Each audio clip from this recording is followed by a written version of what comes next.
Hello students, good morning. आज का हमारा लेक्चर है वो है प्रोबेबिलिटी में कॉम्बिनेशन टॉपिक पर, अर्थात प्रायिकता में संचय। अब आप ये सोचते होंगे कि ये संचय क्या है, तो मैं आपको बताना चाहूँ कि हमें दी हुई वस्तुओं में से या दी हुई व्यक्तियों में से दो या दो से अधिक वस्तुओं या व्यक्तियों का चयन एक समिति के रूप में करना है, या एक ग्रुप के रूप में करना है, या एक समूह के रूप में करना है, तो ऐसे इवेंट्स को हम संचय के नाम से जानते हैं। मान लीजिए मैं आपसे कहूँ हमें 5 व्यक्तियों में से दो दो व्यक्तियों का चयन करना है, तो कितने तरीके से आप चयन कर सकते हो। या मैं आपसे कहूँ कि क्रिकेट टीम में 15 खिलाड़ियों में से 11 खिलाड़ियों का चयन करना है, तो एक कैप्टन टीम का चयन कितने तरीके से कर सकता है। तो हमें दी हुई n वस्तुओं में से r वस्तुओं का चयन करना हो एक समूह के रूप में, एक ग्रुप के रूप में, तो हम उसको सांख्यिकी में संचय के नाम से जानते हैं, अर्थात कॉम्बिनेशन के नाम से जानते हैं। तो प्रायिकता में कॉम्बिनेशन एक महत्वपूर्ण टॉपिक है जिसके आधार पर हम कुल संयोग ज्ञात करते हैं। तो विद्यार्थियों, आज का हमारा टॉपिक बड़ा महत्वपूर्ण टॉपिक है और ये कंपटीशन एग्जाम्स में भी बहुत महत्वपूर्ण टॉपिक है। आप कोई भी कंपटीशन एग्जाम देते हैं, चाहे नेट की एग्ज़ाम दें या जीआरएफ की दें, या आप आरपीएससी कॉलेज एजुकेशन लेक्चरशिप की एग्ज़ाम दें या आरएस की एग्ज़ाम दें, तो सांख्यिकी में ये इंपॉर्टेंट टॉपिक आपको अच्छी तरीके से समझना बहुत ज़रूरी है। एमकॉम में तो ये सिलेबस में आपकी है ही, बीकॉम पार्ट फर्स्ट के सिलेबस में है, सीए फाउंडेशन कोर्स के सिलेबस में भी है। तो अच्छी तरीके से आपको समझना है। और मैं तो ये भी कहना चाहूँगा कि आपकी मेंटल एबिलिटी इंक्रीज करने में, इम्प्रूव करने में प्रोबेबिलिटी एक महत्वपूर्ण टॉपिक आपके लिए साबित होगा। आप इसको अच्छी तरीके से समझिए और इसके क्वेश्चंस खूब निकालिए, खूब अच्छी तरीके से इसकी प्रैक्टिस कीजिए, आपको अच्छी तरीके से समझ में आ जाएंगी। तो कैसे हम कॉम्बिनेशन पढ़ें, ये हम आज के लेक्चर में देखना चाहते हैं। कॉम्बिनेशन का जो पहला जो फॉर्मूला है, जो रूल नंबर 1 जो मैंने आपको लिखा है, वो है n असमान वस्तुओं में से r वस्तुओं को एक साथ लेकर बनाए गए संचयों की संख्या आपको ज्ञात करनी हो। हमें n वस्तुएं दे रखी हैं और उनमें से r वस्तुओं के ग्रुप बनाने हैं, समितियां बनानी है। तो हम कैसे बनाएं, तो फॉर्मूला हमारा NCR के नाम से हम जानेंगे। कैसे हल करिए समझना, n फैक्टोरियल, अर्थात n जो है उसका फैक्टोरियल निकालना है। और मैंने कल भी बताया था, फैक्टोरियल का मतलब हमारी संख्याओं को डिसेंडिंग ऑर्डर में मल्टीप्लाई करना है। जैसे 5 फैक्टोरियल का मतलब 5 गुना 4 गुना 3 गुना 2 गुना 1 divide by n minus R factorial, अर्थात मान लीजिए 5 हैं और या 2 हैं, तो 5 में 2 बढ़ा दीजिए आप, तो 3 का फैक्टोरियल। और ये r का मतलब जो आपने यहाँ r लिखा है जो वैल्यू, उसका फैक्टोरियल। तो इस सूत्र से बहुत आसानी से आप संचय के कैलकुलेशन करके दिखा सकते हैं। तो ये हमारा मेन फॉर्मूला है कॉम्बिनेशन का। अब कुछ ट्रिक्स मैंने आपके सामने और रखी हैं, जिनको आप फॉर्मूला कह सकते हैं, ट्रिक्स कह सकते हैं, शॉर्ट आंसर निकालने के मेथड हो सकते हैं, तो वो भी आप समझ लीजिए साथ साथ। जैसे मैंने लिखा है NCR इक्वल टू होता है NCN माइनस R। मान लो मैं आपसे कहता हूँ कि हमें किसी प्रकार का संचय ज्ञात करना है और हमें ये कहा है कि आप 5C2 ज्ञात करिए। तो 5C2 की वैल्यू जो आप ज्ञात करेंगी वो वैल्यू इक्वल होगी, किसकी होगी ये भी समझिए आप, 5C और n माइनस आर, आधा इस पर 2 बढ़ा दीजिए, इक्वल टू 3। तो 5C2 की वैल्यू वही होगी जो 5C3 की वैल्यू है। तो ये यहाँ 2 था, तो यहाँ हमने 5 2 बढ़ा दिया तो 3 बच गया। तो ये एक हमारा शॉर्ट ट्रिक है, इसको भी समझ सकते हैं। एक ट्रिक है, अगर आपको NCN करना हो, जैसे 10 में से 10 का ही चयन करना है, समिति बनानी हो, 5 में से 5 का चयन करना है, तो क्या करें, तो उसका मान 1 होगा। मान लो मैं आपसे कहूँ कि हमारे पास 4 व्यक्ति हैं, A B C और D, इन चारों व्यक्तियों में से चारों को ही लेते हुए समिति बनाएंगे, तो डियर स्टूडेंट्स 4 में से चारों ही लेंगे तो 1 ही बनेगा, सीधा सा हिसाब है। तो NCN इक्वल टू कितना होगा, 1 की होगा, ये आपको ध्यान रखना है। आप इसको अपने दिमाग में बैठा लीजिए। और ठीक इसी बात NC0 भी 1 होगा, NC0 अर्थात 4 में से किसी की भी समिति नहीं बनाई तो जैसा है वैसे रह जाएगा, तो NC1 भी 0 हो जाएगा। और हम देखें कि NCN n माइनस n करिए आप, तो यहाँ 0 हो गया, तो हमारी वैल्यू बराबर बन जाएगी। तो दोनों का मान 1 ही होगा, ये अपने को विशेष रूप से ध्यान रखना है। मैं सूत्रों के द्वारा इसको हल करके बताऊंगा, आप समझ भी लीजिए। जैसे सूत्र है हमारा, मैंने ये लिखा 5C5, हमें ये वैल्यू याद करनी है। तो जब वैल्यू याद करेंगे 5C5 की, तो ऊपर संख्या 5 है, तो ये 5 फैक्टोरियल हो गया। अब 5 में से 5 घटाइए तो 0 फैक्टोरियल हो गया, और फिर 5 फैक्टोरियल हो गया। ये सूत्र तो हमारा, इसमें मैंने वैल्यू पुट कर दी। तो जैसे आप वैल्यू पुट करेंगे, सोल्व करें, तो 5 फैक्टोरियल जो 5 फैक्टोरियल कट गया तो मान 1 आ गया। 0 फैक्टोरियल का मान भी 1 ही होता है, तो हमारी वैल्यू क्या आई? हमारी वैल्यू 1 आई। तो 5 का मतलब कोई भी आपका एन हो और उतना ही यहाँ आर भी हो तो मान सदैव ही 1 होगा। और ये बात एन सी 0 पर लागू होती है। मान लो मैं आपसे कह दूँ कि हमारी संख्या ये थी 5C0, इसको हल करिए, तो हमें पता है 5 0 1 होगा। अब कैसे होगा? आप सिद्ध करके बता सकते हैं। 5 फैक्टोरियल, 5 में से 0 गए तो 5 फैक्टोरियल और 0 फैक्टोरियल, देखिए बात वही हो गई। 5 फैक्टोरियल से 5 कट गया, 0 फैक्टोरियल मान में 1, ये भी 1, तो हमारा आंसर कितना आया? 1। तो विद्यार्थियों N C N equal to 1 होता है, एन सी 0 इक्वल टू भी 1 होता है, ये दिमाग में रखिए। एन सी आर उतना ही होता है जितना N C N minus R होता है, ये भी आपको दिमाग में रखना है। सभी संभाव्य कुल संचयों की गणना करनी हो आपको कि हमारे किसी भी क्वेश्चन में कुल कितने संचय बन सकते हैं। तो डियर स्टूडेंट्स 2 की पावर n माइनस 1 कर दीजिए तो सभी संचय हमारे ज्ञात हो जाएंगे, ये भी ध्यान रखना है। अब मैं आपको 2 ट्रिक और बताना चाहता हूँ। अगर आपका एन सी 1, मान लो आपको 1 का ही चयन करना है, तो याद रखना एन सी 1 का मान सदैव ही इक्वल टू n होगा, अर्थात जो हमारा n उसके बराबर होगा। विद्यार्थियों मालूम मैं कह दूँ, हमें 5 व्यक्तियों में से 1 का चयन करना है, 5C1। तो जब इसको सूत्र में डालेंगे तो हमारा सूत्र तो यही है n फैक्टोरियल, तो n फैक्टोरियल हमारा 5 फैक्टोरियल हो गया। n माइनस 1 का फैक्टोरियल तो ये 4 फैक्टोरियल हो गया, और ये 1 फैक्टोरियल रहेगा। आप जब सोल्व करें इसको तो ऊपर तो 5 फैक्टोरियल है, नीचे 4 फैक्टोरियल का भाग लग जाएगा, तो जिसको हम लिखें तो 5 गुना 4 गुना 3 गुना 2 गुना 1 लिखा मैंने, वो 4 फैक्टोरियल से काट दीजिए इसको, 4 गुना 3 गुना 2 गुना 1, तो ये संख्याएं हमारी अब कट गई, तो क्या बच गया? 5 बच गया। तो हम कह सकते हैं एन सी 1 का मान सदैव ही n के बराबर होगा, तो हमारा n 5 था तो 5 के बराबर। अब मैं आपको कहूँगी 10C1 है तो मान 10 होगा। मालूम मैं आपसे ये भी कहूँ कि 11 खिलाड़ियों में से हमें 1 खिलाड़ी चुनना है, तो 11C1 तो मान क्या होगा? 11 होगा, इक्वल टू n होगा। तो ये आपको याद रखना है, तो शॉर्ट ट्रिक्स हैं जिनको आप यूज कर लेना। कई बार क्या कहते हैं आपसे NC2 का मान पूछते हैं, तो NC2 का मान हम निकालें तो आप देखिए इसको हम ऐसे भी निकाल सकते हैं, n माइनस 1 डिवाइड बाई 2। अब आप कहोगे साहब ये तो फॉर्मूला याद नहीं होता हमारे, तो या तो आप सूत्र से हल कर लीजिए, या मैं एक शॉर्ट तरीका और बताऊंगा आपको सोल्व करने का। जैसे मान लो मैं आपसे कहता हूँ कि हमारी वैल्यू जो है वो है 6C2, ये आपको वैल्यू हल करनी। तो इसको हल करें तो देखिए मैं अलग अलग तरीके से बता रहा हूँ। हमारा मेन फॉर्मूला ये है, तो 6 फैक्टोरियल बटे n माइनस आर, 4 फैक्टोरियल, समझ 2 गुणा 4 बच गया, और फिर 2 फैक्टोरियल। इसको देखिए हल करके बता रहा हूँ मैं आपको, 6 फैक्टोरियल होता है 6 गुना 5, 4 फैक्टोरियल से कट गया, आगे 4 फैक्टोरियल आएगा, 4 से 4 कट गया तो मैंने नहीं लिखा है, 2 फैक्टोरियल का मैंने भाग दे दिया, तो ये 2 और 6 कट गया हमारा, 3 से इक्वल टू कितना आया? 15। तो देखो मैंने ऐसे निकाला। अब इसको बहुत दूसरे तरीके से निकालता हूँ। 6 तो आप ऐसे भी निकाल सकते हो। देखिए यहाँ n हमारा कितना था? 6 है, 6 में से 1 घटा दो, 5 डिवाइड बाई 2, तो देखिए 6 में 2 का भाग दिया तो ये 3, और 5 से गुणा कर दिया तो 15, ये भी आ गया।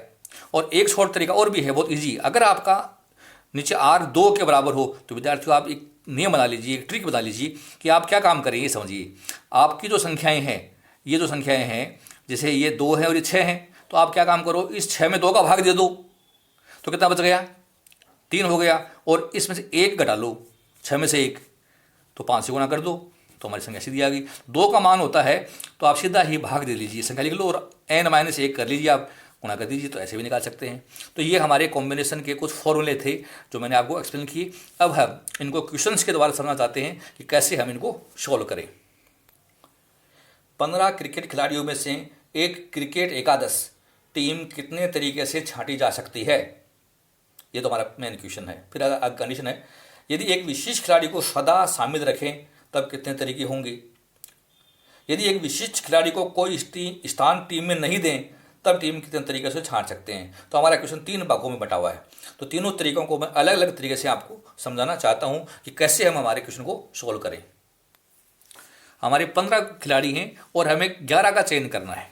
तो डियर स्टूडेंट्स 15C11 ये मान आपको सोल्व करना है। 15C11 ये तो हमारा पहला पार्ट हो गया क्वेश्चन का।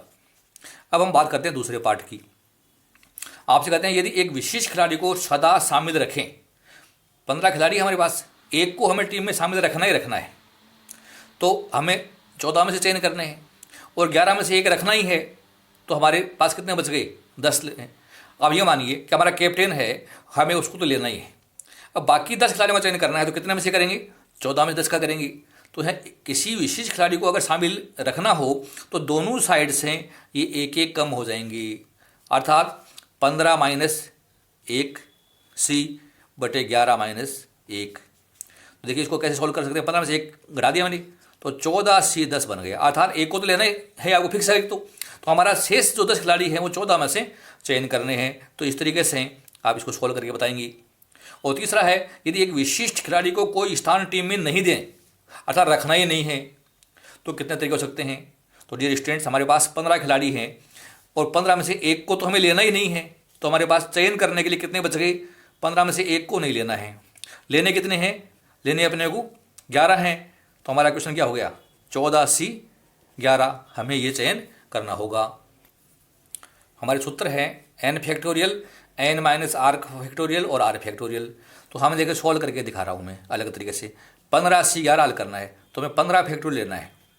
तो 15 गुना 14 गुना 13 गुना 12।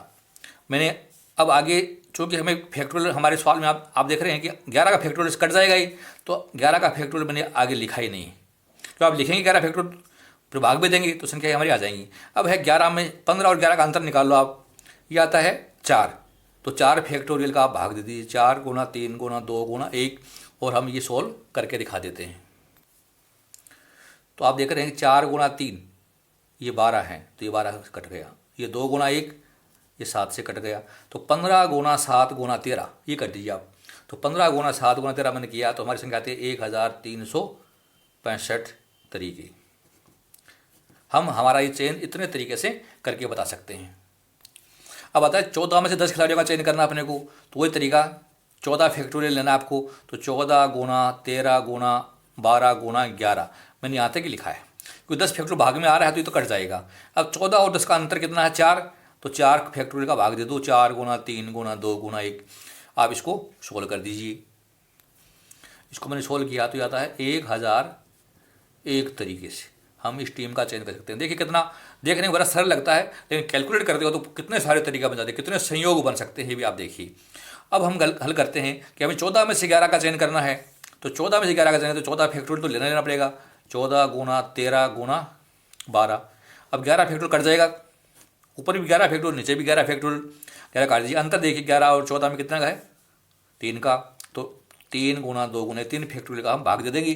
तो 14 गुना 13 गुना 12, और फिर हमारा संख्या आ गई 3 फैक्टोरियल का। तो हमारे तरीके हैं वो आप याद करके बताइए। तो ये 364 तरीके आपके सामने आ गए। तो इस तरीके से हम कॉम्बिनेशन का सवाल सोल्व करके दिखा सकते हैं। एक सवाल और लेते हैं, इवेल्युएट 6C2 एंड 8C5, हमें इसका मूल्यांकन करना है। तो देखिए 6C2 हल करें तो आप देखिए यहाँ पर 2 है, और मैंने 2 वाला तरीका बहुत आसानी से आपको बताया था, बहुत इजी वे में निकाल सकते हैं। 6C2 आप तो इस 6 में आप 2 का भाग दे लीजिए, तो विदाउट कितना आया? 3 आया, और इस 6 में से 1 घटा लो तो कितना आया? 5 आया। तो 6 बराबर 15। आप सूत्र से में लगा के दे सकते हैं। तो 6 फैक्टोरियल है हमारा, 6 में 2 घटाओ 4 फैक्टोरियल और 2 फैक्टोरियल। तो सॉल्व करते हैं तो 6 गुना 5, 4 फैक्टोरियल कट गया, 2 फैक्टोरियल का भाग देंगे आप। तो 6 और 2 3 से कट गए, और ये 5 है, तो संख्या आ गई 15। तो इस तरीके से हम निकाल सकते हैं। सेकंड हमारा 8C5, ये हल करें तो 8C5, तो हमें 8 फैक्टोरियल तो लेना पड़ेगा। 8 का फैक्टोरियल लिया मैंने, तो 8 फैक्टोरियल, 8 में से 5 घटा दिया तो 3 फैक्टोरियल और 5 फैक्टोरियल। सोल्व कर लीजिए। 8 गुना 7 गुना 6, 5 से 5 कट जाएंगे फैक्टोरियल में। अब 3 का भाग देना है, 3 गुना 2 गुना 1, तो 8 गुना 7 गुना 6, और हमने भाग दे के लिखा तो संख्या निकालते हैं। तो ये आए कुल 56 तरीके। तो इस तरीके से निकाल सकते हैं। विद्यार्थियों, मैंने आपको अभी बताया था कि 6C2 का मान उतना ही होगा जितना 6 में से 2 घटा लो आप 4, ये इतना मान, इनका मान भी बराबर होगा। 6C4 भी कितना होगा? पता नहीं होगा। यहाँ 8C5 लिखा है, तो 8C और 8 और 5 का अंतर निकालो 3, 8 से 3 का मान भी कितना होगा 15 होगा। आप चाहें तो इनको आप चेक करके निकाल सकते हैं, हमारे आंसर में कोई फर्क नहीं पड़ेगा, तो ये बराबर होते हैं। तो ये मैंने आपको सूत्र के द्वारा यहाँ बताया भी था। देखिए रूल सेकंड में मैंने बताया था NCR इक्वल टू NCN-R होता है। तो NCR 6C2 है तो ये 6C4 के बराबर होगा। 8C5 है तो 8C3 के बराबर होगा। उत्तर में किसी प्रकार का फर्क नहीं पड़ेगा, ये बराबर होते हैं। एक क्वेश्चन और ले रहा हूँ। एक व्यक्ति के 7 मित्र हैं, उनमें से एक या अधिक को वह रात्रि भोजन पर कितने तरीके से आमंत्रित कर सकता है। तो मैंने बताया था कि कुल कितने तरीके पूछे हैं। तो इसको जब हम सॉल्व करें तो इसको सॉल्व में देखो अच्छे तरीके से करना चाहता हूँ। वो उसके 7 मित्र हैं तो वह 7 में से किसी एक को बुला सकता है। वह चाहे तो 7 में से 2 बुला सकता है। वह चाहे तो 7 में से 3 को भी बुला सकता है। वह चाहे तो 7 में से 4 मित्र भी बुला सकता है। वह चाहे तो 7 में से 5 भी बुला सकता है। वो चाहे तो 7 में से 6 भी बुला सकता है। और वो चाहे तो 7 में से 7 मित्र भी बुला सकता है। देखिए इतने संयोग उसके पास है। तो इन सब तरीकों का हमें योग चाहिए। 7 मित्र हैं, उनमें से एक या अधिक 2, 3, 4, 5, 6, 7 को वह रात्रि भोजन पर डिनर पर कितने तरीके से आमंत्रित कर सकता है। तो आप इन सब को हल कर लीजिए और इन सब का जो योग है वही हमारे कुल तरीके होंगे डियर स्टूडेंट्स। देखिए मैं 7 से एक को हल करके बता रहा हूँ। तो यहाँ मैंने आपको बताया था कि अगर किसी भी कॉम्बिनेशन में एक आता है तो उसका मान सदैव ही इक्वल टू n होता है, ये 7 के बराबर ही होगा। फिर मैंने ये भी बताया था कि जब 2 अगर आपको संख्या दे रखी है तो आप क्या काम करेंगे, n-1 7 में 2 का भाग दे लो 3.5 और 6 इससे आगे वाली की संख्या से गुना कर दीजिए तो ये 21 मान आ गया। 7C3 को भी हल करना आपको, तो आप अपने सूत्रों में डालिए 7C3 को और इसको हल करके बताइए। तो 7C3 को जब आप हल करेंगे, मैं यहाँ इधर हल करके बता रहा हूँ 7C3, तो 7 फैक्टोरियल रहेगा, 7 में से 3 गए, 4 फैक्टोरियल रह गया, फिर 3 फैक्टोरियल भाग लगेगा तो 7 गुना 6 गुना 5, 4 से फैक्टोरियल कट गया, 3 गुना 2 गुना 1 तो 6 से 6 कट गया, ये 35 हो गया। तो ये मान हमारा 35 आ गया। अब हमें निकालना 7C4, तो 7C4 का मान भी डियर स्टूडेंट्स इतना ही आएगा क्योंकि n-R कर लीजिए तो ये 3 के बराबर ही आएगा, तो ये मान भी हमारा 35 ही आएगा। 7C5 मैंने आपको बताया था कि हमारा फॉर्मूला था अगर इस आप 7 में 5 अगर 2 ले लो तो 7C2 का मान है उतना ही 7C5 का होता है। तो 7 से 2 का मान निकाल रखा है 21 है तो ये 21 ही आएगा। 7C6 तो ये 7 में 6 घटाने के बाद तो 7C1 का मान है उतना ही 7C6 का आएगा। तो 7C1 का मान हमने निकाल रखा है 7 निकाल रखा है। और 7C7 NCN ये मैंने बताया था NCN का मान सदैव ही 1 होता है क्योंकि n फैक्टोरियल है तो ये 1 आया। योग करिए 7 + 21 + 35 + 35 + 21 + 7 + 1, ये संख्या आई हमारी 127। मैंने विद्यार्थियों को आपको इस फॉर्मूला भी बताया था। देखिए 2 की पावर n-1 अगर आपको कुल संचय निकालने हो 2 की पावर n-1 तो 2 की पावर 7-1 कर लीजिए आप। तो 2 की पावर 7 2 गुना 2 गुना 2 गुना 2 गुना 2 यूँ 7 बार करिए तो 128 आएगा और 128 में 1 घटा दो तो 127। तो इस तरीके से हम संचयों की गणना करके दिखा सकते हैं। तो ये था आज का हमारा टॉपिक कॉम्बिनेशन के बारे में। तो आप इसकी प्रैक्टिस कीजिए और आप प्रायिकता में कहीं नहीं अटकेंगे। यदि आपको प्रायिकता में क्रम से आ रहे हैं और संचय आ रहे हैं तो बहुत अच्छे तरीके से आप क्वेश्चंस को सॉल्व करके दिखा सकते हैं। आप जितने प्रैक्टिस करेंगे उतना ही कॉन्फिडेंस आपको प्रोबेबिलिटी में आएगा। आपको ये लेक्चर यदि पसंद आया है तो इसको आप लाइक कीजिए और अपने फ्रेंड्स में अधिक से अधिक इसको शेयर कीजिए। डियर स्टूडेंट्स, अभी तक आपने मेरा चैनल सब्सक्राइब नहीं किया है तो मैं चैनल का यहाँ नाम लिख रहा हूँ SKS फिर एक स्पेस E- क्लासेस, इस नाम से मेरा ये चैनल है जिस पर आपको ये वीडियो मिलेंगे। तो मेरा चैनल निरंतर आप वॉच करते रहिए और सब्सक्राइब नहीं किया है तो इसको आप सब्सक्राइब कीजिए ताकि प्रतिदिन आपको नए नए टॉपिक्स पर लेक्चर मिलते रहेंगे। लेक्चर आपने सुना, बहुत बहुत धन्यवाद। Thank you so much.